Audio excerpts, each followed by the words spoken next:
বাংলাদেশের সকাল 6:32, বুয়েনোস আইরেসে রাত 9:32, মায়ামিতে যেখানে আর্জেন্টিনা কেপ ভার্দে ম্যাচ হচ্ছিল সেখানে 8:32 রাত। লিওনেল মেসির কর্নার থেকে আপাত দৃষ্টিতে মনে হলো ক্রিশ্চিয়ান রোমেরো হেড করে গোল করলেন, পরে জানা গেল সেটা ওন গোল। ঘড়ির কাঁটায় সেলিব্রেশন শেষ হতে হতে 111 মিনিট 11 সেকেন্ড। কি অবিশ্বাস্য এক ম্যাচ আমরা দেখলাম কেপ ভার্দে।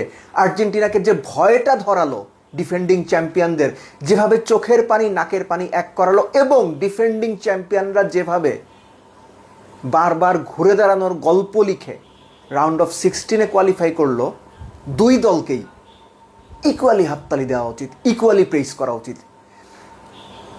কিছু ম্যাচ আছে না যে কেউ আসলে হারে না, এই ম্যাচটা বোধহয় ওই রকমই। আর্জেন্টিনা জিতেছে, congratulations to Argentina. Cape Verde হেরে গেছে, স্টিল কংগ্রেচুলেশনস। যে পরিমাণ রেজিলিয়েন্স তারা দেখিয়েছে, যে পরিমাণ কামব্যাক করার ধৈর্য তারা দেখিয়েছে, যে পরিমাণ গ্রিট নিয়ে অন দ্য পিচ আর্জেন্টাইনদের সঙ্গে অন টোস চোখে চোখ রেখে লড়াই করেছে, এই কেপ ভার্দেকে আপনার স্যালুট জানাতেই হবে। বাট আর্জেন্টিনা প্রুফ করেছে যে তারা শুধুমাত্র লিওনেল মেসি না, মেসি ছাড়াও দেয়ার আর সো মেনি পিপল যারা নিজেদের জায়গায় নিজেদের কাজটা ঠিক মতো করেন, ম্যাচ জেতাতে পারেন। নইলে দুই ডিফেন্ডারের গোলে কেন ম্যাচ জিতবে? যে একটা গোল অবশ্য এক ডিফেন্ডারের নাম থেকে কাটা পড়ে ওন গোল হিসেবে হয়েছে, কিন্তু আলটিমেটলি সেটা ক্রিশ্চিয়ান রোমেরোর গোলও হতে পারত। This is the strength of this Argentina team. প্রথম গোল থেকে শুরু করি। প্রথম গোলটা যখন হলো, আপনি কি হুট করে একবার মনে হচ্ছিল আরে কি হইলো, গোল হয়ে গেল? Is it like that? বেশিরভাগের ক্ষেত্রে বোধ হয় এটাই হয়েছে যে হুট করে আপনি তাকিয়ে দেখেন মেসি গোল করে ফেলেছে। 2018 সেন্ট পিটার্সবার্গে ম্যাচ, আর্জেন্টিনা নাইজেরিয়া।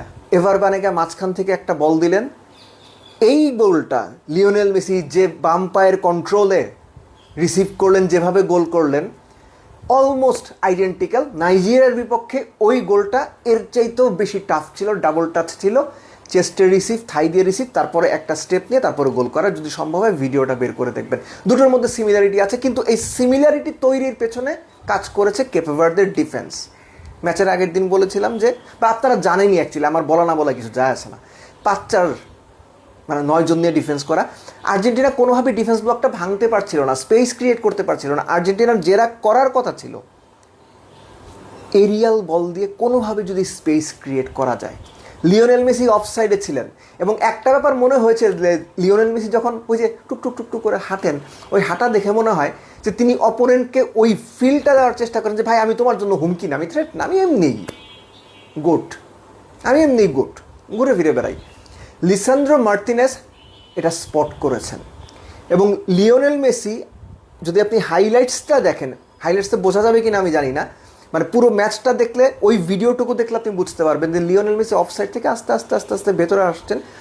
যেই মুহূর্তে তিনি অনসাইড, জাস্ট স্প্লিট সেকেন্ডে, 1 সেকেন্ডেরও কম সময়ে লিসান্দ্রো মার্টিনেস এরিয়াল বল দিলেন, এবং লিওনেল মেসি উল্টো ঘুরে দৌড় শুরু করলেন। বাকিটা তো গোল।